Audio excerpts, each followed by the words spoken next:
Okay, तर welcome मित्रांनो. आज आपण बघणार आहोत इफ एल्स काय असतं. इफ एल्स सर्वात इम्पॉर्टंट टॉपिक आहे असं बोलू शकतो आपण आर्डिनो मध्ये. जेव्हा आपण कोणतीही कंडिशन लिहितो त्याला इफ एल्स मध्येच लिहितो. ठीक आहे, आता कंडिशन वगैरे काय असतं ते आपण बघूयात.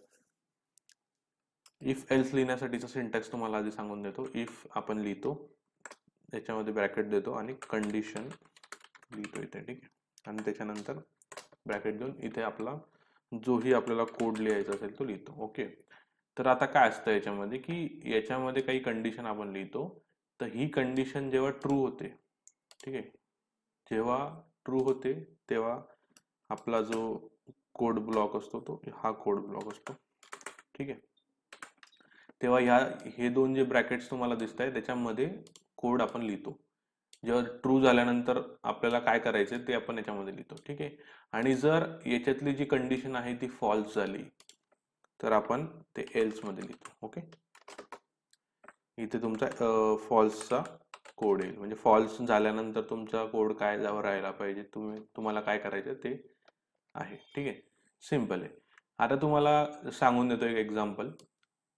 लाईक इफ मध्ये जर समजा तुम्हाला लिहायचं असेल की जर माझा जो तुमचा काही इनपुट असेल, सपोज फॉर एक्झाम्पल तुम्ही अल्ट्रासॉनिक सेन्सर एक आहे तुमच्याकडे आणि त्याच्यातून तुम्ही एक घेताय की इनपुट घेताय की इतकं डिस्टन्स आहे तितकं डिस्टन्स आहे, तर त्या डिस्टन्स वरून तुम्हाला काहीतरी बनवायचं आहे, एक रोबोट बनवायचा. तर त्या रोबोटमध्ये तुम्हाला असं लिहायचंय की एवढ्या डिस्टन्सवर आल्यावर मोटर स्टॉप झाल्या पाहिजे. तर तुम्ही काय करणार, इथे डिस्टन्स चेक करणार. इफ मध्ये तुम्ही काय बोलणार की डिस्टन्स हा जो आहे माझा, समजा हा लेस दॅन 10 असेल, म्हणजे 10 मीटरच्या कमी असेल, म्हणजे 10 मीटरच्या कमी असेल म्हणजे तो जवळ आला रोबोट भिंतीच्या वगैरे किंवा कोणत्याही ऑब्जेक्टच्या जवळ आला, तो 10 मीटरच्या कमी त्याचा असेल.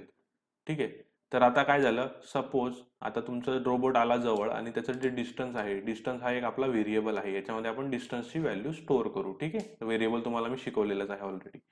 तर डिस्टन्स या व्हेरिएबल मध्ये आपण काहीतरी व्हॅल्यू स्टोअर केली आहे आणि आपण इथे काय करतो, इफ कंडिशन मध्ये चेक करतोय की डिस्टन्स हा 10 पेक्षा लहान आहे का. सपोज लहान आहे म्हणजे काय झालं, ट्रू झालं. ट्रू झालं म्हणजे याच्यामध्ये आपण जो कोड लिहिला असेल तो एक्झिक्यूट होईल. मग इथे आपण काय कोड लिहू ना, इथे काय लिहिणार आपण, स्टॉप असं लिहिणार, राईट. तर स्टॉप होईल, स्टॉप द मोटर्स, आपले जेवढे पण मोटर्स असतील ते सर्व स्टॉप होतील. आणि जर तुमचा जो डिस्टन्स आहे तो तुमचा जर 10च्या वर असेल, म्हणजे ऑब्जेक्ट दूर असेल, तर काय आपल्याला काहीच करायचं नाहीये या केसमध्ये, राईट. तर सरळ सरळ आपल्याला एल्सचा पार्ट येणार नाही इथे. तर प्रत्येक केसमध्ये तुम्हाला एल्स लिहायची गरज आहेच, याची काही गरज नाहीये म्हणजे. तर तुम्ही फक्त इफ नेही तुम्ही काम चालू शकतात. बट जर तुम्हाला एल्स लिहायचं असेल तर तुम्हाला इफ लिहावंच लागेल, कारण कंडिशन तर पाहिजेच ना. आणि जर तुम्हाला असं काही असेल की तुमचा कंडिशन तुम्हाला फक्त एल्सची कंडिशन द्यायची आहे पण तुम्हाला इफ मध्येच, म्हणजे तुम्हाला इफ लिहावं लागेल ना, तर तुम्ही काय करू शकतात, याच्यामध्ये नॉटचं साईन टाकू शकतात तिथे. म्हणजे नॉट म्हणजे काय होईल, आता इथे काय होईल, तुमचं जे डिस्टन्स आहे समजा 10च्या खाली आहे तुमचं डिस्टन्स, राईट. हे होईल ट्रू तुमचं, हे तुमचं ट्रू होऊन जाईल.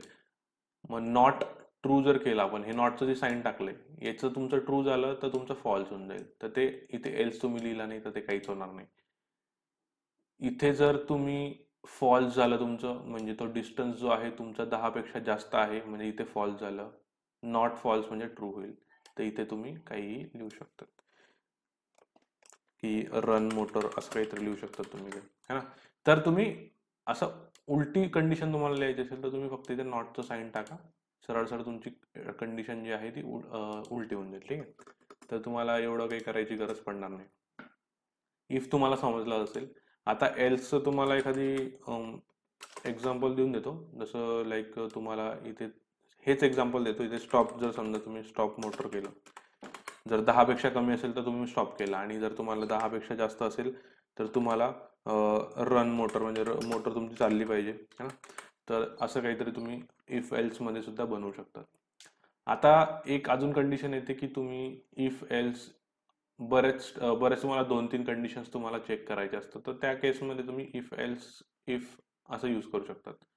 म्हणजे काय, आता जसं काही इथे अजून एक तुम्हाला कंडिशन टाकायची तर तुम्ही इथे अजून एक इफ सुद्धा एल्सच्याच पुढे लिहू शकतात. याच्यामध्ये काय लिहावं लागेल तुम्हाला, जसं तुम्ही आता समजा 10 पेक्षा लहान आहे पण तो 10 मीटर म्हणजे बरंच अंतर आहे, त्याच्यामध्ये अजून तुम्हाला काही दुसरे काही ऑपरेशन्स करायचे असतील, स्टॉप मोटर तर ठीक आहे, बट 10 पेक्षा तो मोठा आहे पण 20 पेक्षा लहान आहे, म्हणजे 20 मीटर अंतर आहे, तर तुम्ही काय करणार, जसं तुमचा काही क्लिनिंगचा रोबोट वगैरे असेल तर तुम्ही काय करणार, तिथे रोटेशनचं देणार, म्हणजे इथे डिस्टन्स इज लेस दॅन 20 असं लिहिलं मी. म्हणजे तो काय करणार, सर्वात आधी इथे चेक करणार तो 10 पेक्षा लहान आहे का, लहान असेल तर तो इथे स्टॉप मोटर करून टाकेल, पण तो लहान नसेल, तो 10 पेक्षा मोठा असेल तर तो इथे एल्स मध्ये येईल, परत इथे चेक करेल की डिस्टन्स हा 20 पेक्षा लहान आहे का, जर 20 पेक्षा लहान असेल तर तो इथे रन करेल, किंवा परत तुम्ही इथे एल्स देऊ शकता याचं.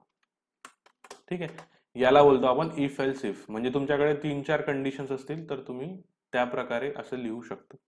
मग इथे आपण काहीतरी दुसरं कंडिशन्स देऊ, लाईक जर 20 पेक्षा मोठा असेल तर रन मोटर होईल तुमची, है ना. आणि इथे तुमचं डिस्टन्स 20 पेक्षा लहान असेल तर तुम्ही काय करणार, इथे समजा तुम्हाला 20 पेक्षा लहान असेल तर रोटेट करून टाकणार आहे ना, रोटेट करणार, तर मग तुमचा रोबोट फिरणार तिथे. ठीक आहे, असं काही तुम्ही इफ एल्सचे कंडिशन्स जे असतात ते खूप इम्पॉर्टंट असतात.